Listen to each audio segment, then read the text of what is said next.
అందరికీ నమస్కారం. రాజకీయాల్లో అరుదైనటువంటి సంఘటనలు జరుగుతూ ఉంటాయి.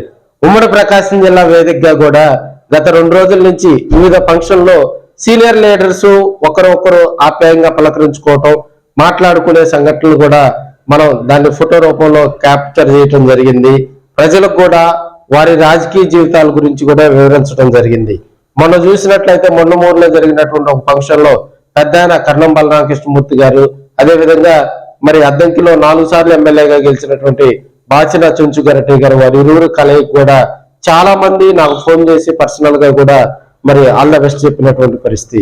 పెద్ద ఆయన కర్ణం బలరామకృష్ణమూర్తి గారు, అదే మరో పెద్ద ఆయనగా చెప్పుకునేటువంటి మరి దగ్గుబాటి వెంకటేశ్వరరావు గారు, వారి ఇరువురు కూడా ఒక ఫంక్షన్ లో ఒకరితోటి ఒకరు పక్క పక్కన కూర్చొని ఆప్యాయంగా పలకరించుకుంటూ కాసేపు ముచ్చటించుకోవటం జరిగింది.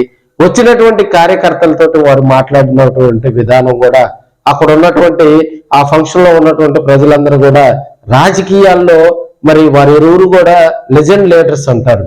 ఇప్పుడు కొంతమంది ఎమ్మెల్యేలు ఒకసారి గెలిచినటువంటి ఎమ్మెల్యేలు 2 సార్లు గెలిచినటువంటి ఎమ్మెల్యేల దగ్గరికి వెళ్ళండి, వారు మనతో మాట్లాడే విధానానికి, అదేవిధంగా రాజకీయాల్లో పెద్ద తరం నాయకులుగా చెప్పుకునే బలరాం గారు కానీ, గరటి గారు కానీ, దగ్గుబాటి వెంకటేశ్వరరావు గారు కానీ, వాళ్ళు ఆల్రెడీ 4-5 సార్లు ఎమ్మెల్యేగా పనిచేసినటువంటి లీడర్స్ వారు మాట్లాడే విధానాన్ని కూడా ఇప్పుడు ఉన్నటువంటి ఆ కార్యకర్తలు నాయకులు ఆదర్శంగా తీసుకోవాలని కూడా మనం తెలియజేసుకోవచ్చు.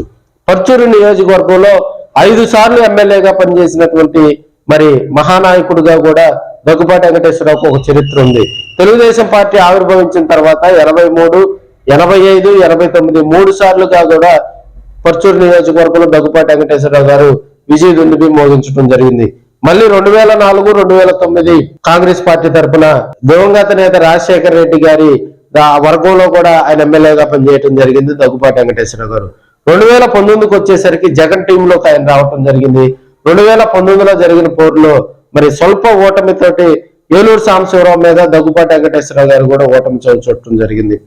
పర్చూరు నియోజకవర్గంలో అత్యధిక సార్లు ఎమ్మెల్యేగా పనిచేసినటువంటి వ్యక్తుల్లో మరి దగ్గుబాటి వెంకటేశ్వరరావు గారు, గాదే ఆయన, మరి ఏలూరు సాంబశివరావు గారు, ఈ ముగ్గురు కూడా చెప్పుకుంటూ ఉంటారు. ఎందుకంటే పర్చూరు కాన్స్టిట్యున్సీలో ఎక్కువ టైంగా కూడా ఎమ్మెల్యేలుగా వారు పనిచేసినటువంటి పరిస్థితులు.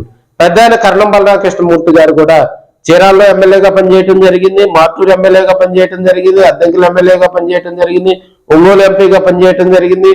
అదేవిధంగా ఒకసారి ఆయన ఒంగోలు పార్లమెంటుకు కూడా బరిలో దిగి గెలుపొందడం జరిగింది మాగుంట శ్రీనివాసరెడ్డి మీద. వీరందరూ కూడా రాజకీయాలు ఎలా చేసేవాళ్ళు అంటే కార్యకర్తలతో కూడా వాళ్ళు మాట్లాడే విధానం, ఆ ఎలక్షన్ టైంలోనే రాజకీయాలు చేసేవారు. ఎవరు ఏ ఇబ్బంది వచ్చినా కూడా కార్యకర్తలతోటి స్వతంత్రంగా పిలిచి మాట్లాడి వారి సమస్యను పరిష్కరించేవారు. ఆ సమస్య పురోగతిని కూడా వారు రాజకీయంగా తెలుసుకునేవారు. ఈ రోజు అది వైసీపీలో ఉన్నటువంటి ఎమ్మెల్యేలు కానీ, తెలుగుదేశం పార్టీలో ఉన్నటువంటి ఎమ్మెల్యేలు కానీ, ఒక కార్యకర్త ఒక సమస్యని వెళ్ళినా ఒక ఎమ్మెల్యే తోటి ఇంటరాక్ట్ అయ్యి మాట్లాడాలన్నా కూడా మరి ఎమ్మెల్యేల దగ్గర ఇప్పుడు వెళ్తే పార్టీ కార్యాలయాల్లో వారు నడుచుకునే విధానం కూడా మరి కార్యకర్తలు చేదరించుకుంటున్నారని కూడా తెలియజేసుకోవచ్చు. మరి 4 సార్లు 5 సార్లు గెలిచినా కూడా వాళ్ళ దగ్గర కొద్దిగా కూడా గర్వం లేకుండా వారు కార్యకర్తలతోటి వారు భుజాన చేసి మాట్లాడే విధానం కూడా ఇప్పుడు ఉన్నటువంటి ఎమ్మెల్యేలు ఆదర్శంగా తీసుకోవాలి. తొలితరం రాజకీయాల వారు నడుచుకున్నటువంటి మరి విధానం, వారి రాజకీయ జీవితం కూడా ఇప్పుడు ఉన్నటువంటి కార్యకర్తలు, అదేవిధంగా ఇప్పుడు పనిచేస్తున్నటువంటి ఎమ్మెల్యేలు కూడా వారితోటి మెలిగితే రాబోయే రోజుల్లో వారికి రాజకీయంగా కూడా మరి వెనుదిరిగి చూసుకోరని కూడా మనం తెలియజేసుకోవచ్చు.